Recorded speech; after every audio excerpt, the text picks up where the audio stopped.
Good morning everyone. हम फिर से लोक व्यवहार को कंटिन्यू करने जा रहे हैं, जहां हमने इस पुस्तक को का अधिकतम लाभ लेने के 9 तरीकों के बारे में हम पढ़ रहे थे, जिसमें छठा तरीका जो है उसमें हमने हाफ पैराग्राफ पढ़ लिया था। अब हम उसके आगे कंटिन्यू करने जा रहे हैं। I hope you all are liking this. You can share your views in the comment section. I would love to know how you feel about it. So let's again get started with this. शायद आपके लिए इन सुझावों पर हमेशा अमल करना कठिन हो। मैं यह समझ सकता हूँ। मैंने यह पुस्तक लिखी है, फिर भी अपने ही सिखाए हुए सिद्धांतों पर अमल करना मेरे लिए अक्सर मुश्किल होता है। उदाहरण के तौर पर, जब आप गुस्सा होते हैं तो दूसरे के नज़रिए को समझने की कोशिश करना कठिन होता है और उसकी बुराई या आलोचना करना सरल होता है।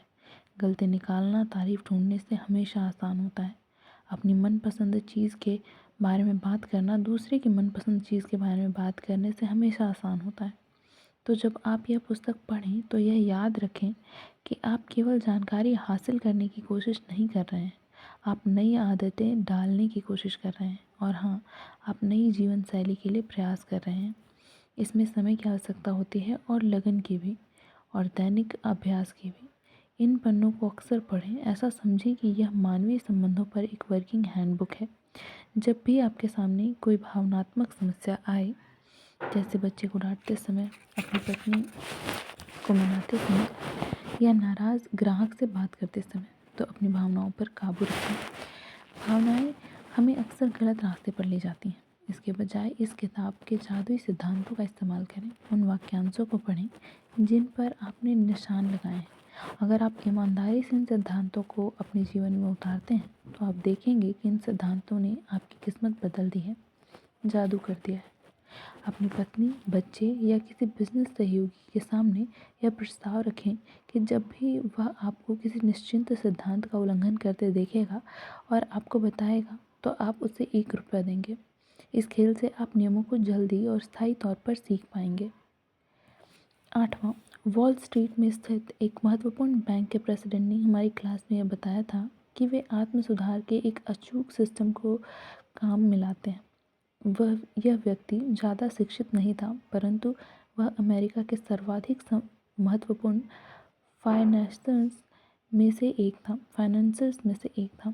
उन्होंने यह स्वीकार किया कि उनकी सफलता का रहस्य था इस अचूक सिस्टम पर लगातार अमल करना। उनका अचूक सिस्टम यह था। मैं अपनी याददाश्त के आधार पर उनके सिस्टम को उन्हीं के शब्दों में बयान करना चाहूँगा। वर्षों से मैं एक अपॉइंटमेंट बुक रख रहा हूँ जो मुझे बताती है कि किस दिन मेरे क्या क्या अपॉइंटमेंट है। मेरा परिवार शनिवार की रात को मेरे लिए कभी कोई योजना नहीं बनाता। मेरे परिवार के लोग जानते हैं कि हर शनिवार की शाम को मैं आत्मविश्लेषण करता हूँ, आत्मचिंतन करता हूँ। डिनर के बाद मैं अकेला बैठकर अपनी अपॉइंटमेंट बुक निकालता हूँ और हफ्ते भर की इंटरव्यू, चर्चाओं और मीटिंग को याद करता हूँ। मैं खुद से पूछता हूँ, मैंने इस सप्ताह क्या गलतियाँ की, मैंने क्या सही काम किए और मैं किस तरह अपने प्रदर्शन को और अधिक सुधार सकता हूँ। मैं इस अनुभव से क्या सबक सीख सकता हूँ। अक्सर होता यह था कि इस साप्ताहिक आत्मचिंतन से मुझे अपनी गलतियों पर बहुत दुख होता था। मुझे हैरत होती थी कि मैंने कितनी बड़ी गलतियाँ की हैं। समय के साथ साथ मेरी गलतियाँ कम होती गईं और अब तो मैं कभी कभार आत्मचिंतन के बाद अपनी पीठ भी ठोक लेता हूँ। इस आत्मचिंतन और आत्मविश्लेषण के सिस्टम ने मुझे जितनी सफलता दिलाई है, उतनी किसी और चीज़ ने नहीं दिलाई। इससे निर्णय लेने की मेरी योग्यता में काफ़ी सुधार हुआ है और इसने लोगों के साथ मेरे व्यवहार को सुधारने में बहुमूल्य योगदान दिया है। इस सिस्टम की मैं जितनी भी तारीफ़ करूँ कम है। तो आप भी इस पुस्तक में दिए हुए सिद्धांतों के बारे में इसी तरह के सिस्टम का पालन क्यों नहीं करते? अगर आप ऐसा करेंगे तो आपको 2 फ़ायदे होंगे। पहला तो यह कि आप खुद को एक ऐसी शैक्षणिक प्रक्रिया में पाएंगे जो दिलचस्प भी है और अनमोल भी। दूसरा, लोगों से मिलने जुलने और उनसे व्यवहार करने की आपकी कला बहुत तेज़ी से विकसित होगी। 9वां, इस पुस्तक के अंत में आपको खाली पन्ने मिलेंगे जिनमें आपको इसके सिद्धांतों पर अमल के बारे में, उनसे हासिल सफलताओं के बारे में लिखना है। स्पष्ट और विस्तार से लिखें। नाम, तारीख और परिणाम का उल्लेख करें।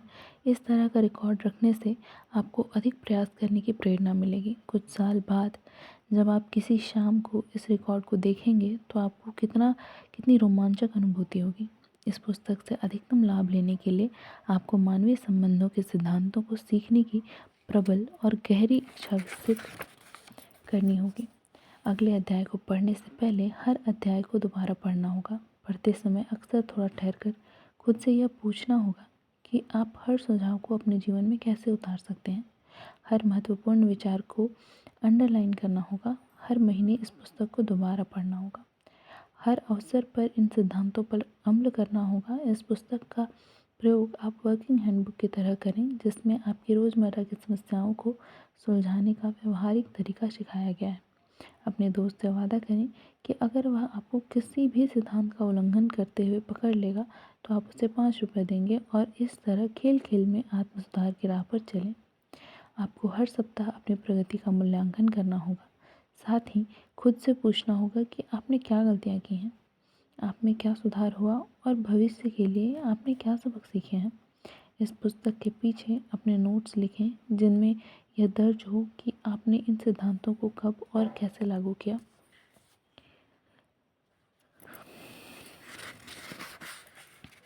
आगे के चैप्टर्स हम कल शुरू करेंगे। Thank you. नेक्स्ट चैप्टर के लिए तैयार रहें। अगर शहद इकट्ठा करना हो तो मधुमक्खी के छत्ते पर लात ना मारें।